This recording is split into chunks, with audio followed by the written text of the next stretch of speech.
मेरा नाम अनंत चौरसिया है, मैं लखनऊ से हूँ और मेरी फैमिली में 3 लोग हैं, मेरी मम्मी और मेरी 2 दीदियाँ। मेरी बड़ी वाली दीदी उन्नाव में मेडिकल ऑफिसर हैं और मेरी छोटी वाली दीदी एक लॉयर है। चाइल्डहुड में मैंने एक प्ले में डॉक्टर का किरदार किया था, तो उसके बाद से मेरे को डॉक्टर का प्रोफेशन अच्छा लगा था। और मेरी दीदी भी डॉक्टर थी, तो उनके पेशेंट्स के साथ उनका जो एक्शंस थे उनको देख के मेरे को बहुत इंस्पिरेशन मिलता था। और एज अ डॉक्टर जो एक आपकी रिस्पेक्ट होती है वो मेरे को बहुत अच्छी लगती है, इसलिए मेरे को डॉक्टर बनना।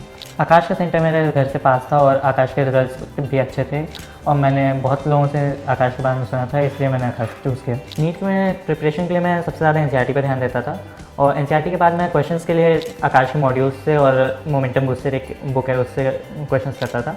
मोमेंटम बूस्टर में क्वेश्चंस जो थे वो थोड़े अच्छे लेवल के होते थे और आकाश के जो मॉड्यूल्स हैं वो ज़्यादा नीट ओरिएंटेड होते हैं, तो इसलिए मैं उस पर ज़्यादा ध्यान देता था।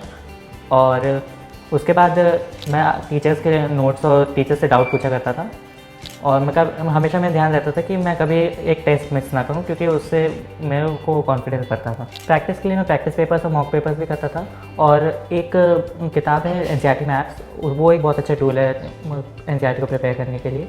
और अच्छे क्वेश्चंस में मॉड्यूल्स में एक क्यूआर कोड रहता है जो कि स्कैन करने से बहुत अच्छा उसमें वीडियोज़ और एक्सप्लेनेशन रहते हैं, तो वो मेरे को बहुत हेल्प करते थे। और लास्ट में फाइनल टेस्ट सीरीज़ जो हमारी हुई थी उससे मेरे ग्रेड्स बहुत अच्छे से इम्प्रूव हुए। बोर्ड्स और नीट के जो सिलेबस हैं वो सेम ही है, बस उनका पैटर्न डिफरेंट है। तो मैं पढ़ते वक्त सब्जेक्टिव और ऑब्जेक्टिव दोनों के साथ से पढ़ता था ताकि उसमें मेरा टाइम मैनेज हो जाए। इंग्लिश और पीएड को मैं एज अ ब्रेक के लिए यूज़ करता था, जिसमें फिजिक्स केमिस्ट्री बायो पढ़ने के बाद जब खाली समय मिलता था उसमें मैं इंग्लिश और पीएड पढ़ता था। स्कूल और कोचिंग को मैनेज करने में मैं एक टाइम टेबल रखता था, जिससे मैं अपने गोल्स रखता था कि मेरे को उस दिन क्या क्या करना है एंड मैं उसी को फॉलो करता था। और इस पूरी स्ट्रैटेजी में मेरे को कंसिस्टेंसी मेन रहती थी कि कंसिस्टेंसी से ही प्रिपरेशन करनी है। आकाश की टेस्ट सीरीज ने बहुत हेल्प किया था, उसने मेरे को बताया कि मैं किधर मेरी वीकनेसेस हैं, किस चैप्टर्स में मेरी वीकनेसेस, कौन से टॉपिक्स में वीक हैं। और उसमें आई ट्यूटर पे हमारे उस टॉपिक वाइज वीडियोज़ रहते हैं जिससे मैं प्रिपेयर करता था। लास्ट के फ्यू मंथ बहुत क्रूशियल है। इस समय में मैं एनसीईआरटी पढ़ता था, मैं अपने शॉर्ट नोट्स पढ़ता था, मैं अपने नोट्स को रिवाइज़ करता था, एनसीईआरटी मैथ्स रिवाइज़ करता था और जो आकाश के टेस्ट होते थे उनसे एनालिसिस की शीट्स मिलती थी, उनको सॉल्व करता था। उससे मेरे को अपनी वीकनेसेस पता चलती थी, जिससे मैं बाद में रिवीजन के वक्त उसको सुधारता था।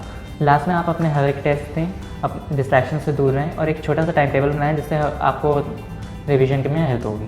स्टडी के बीच में ब्रेक्स लेना बहुत इंपॉर्टेंट है। मैं ब्रेक्स में अपने पेरेंट्स के साथ टाइम स्पेंड करता था, मैं अपने दोस्तों के साथ खेलता था और मेरे को म्यूज़िक सुनना बहुत पसंद है, तो मैं उसमें थोड़ा टाइम देता था। प्रोक्रेस्टिनेशन को अवॉइड करने के लिए मैं शॉर्ट टर्म के लिए टाइम टेबल्स बनाता था और बैकलॉग्स को कवर करने के लिए 3 दिन जैसे क्लासेस होती थी, उसके बाद जो 4 दिन बचते थे उनमें से 2 दिन मैं अपना करेंट सिलेबस रिवाइज करता था और 2 दिन मैं बैकलॉग्स को कवर करने के लिए अपने टीचर्स से बात करता था। लोएस्ट पॉइंट एक्चुअली में स्टार्टिंग था, जिसमें मेरे को स्ट्रैटेजी फिगर आउट करने में थोड़ा टाइम लगा एंड हाईएस्ट पॉइंट मेरा जब सिलेबस हो गया था, तब जब मेरे स्कोर्स इंप्रूव होना स्टार्ट हुए तब मेरा हाईएस्ट पॉइंट था। स्कोर्स कमाने पर मैं उन चैप्टर्स को फिर से रिवाइज करता था, उस पेपर का एनालिसिस करता था और मैं अच्छे से रेस्ट लेता ताकि मैं नेक्स्ट पेपर के लिए तैयार हो पाऊँ।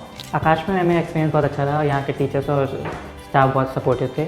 यहाँ से आने से पहले मेरे पढ़ाई का कोई डायरेक्शन नहीं था, बाकी यहाँ पर आने के बाद मेरे को पता चला कि कैसे पढ़ना है और किस डायरेक्शन में अपनी पढ़ाई करनी है। और फिर जब टेस्ट स्टार्ट हुआ उसके बाद से मेरे को नीट से रिलेटेड एग्ज़ाम स्ट्रैटेजीज़ पता चली एंड जो मटेरियल था वो बहुत नीट ओरिएंटेड था, तो इसलिए उससे मेरे को पढ़ाई में बहुत हेल्प हुई।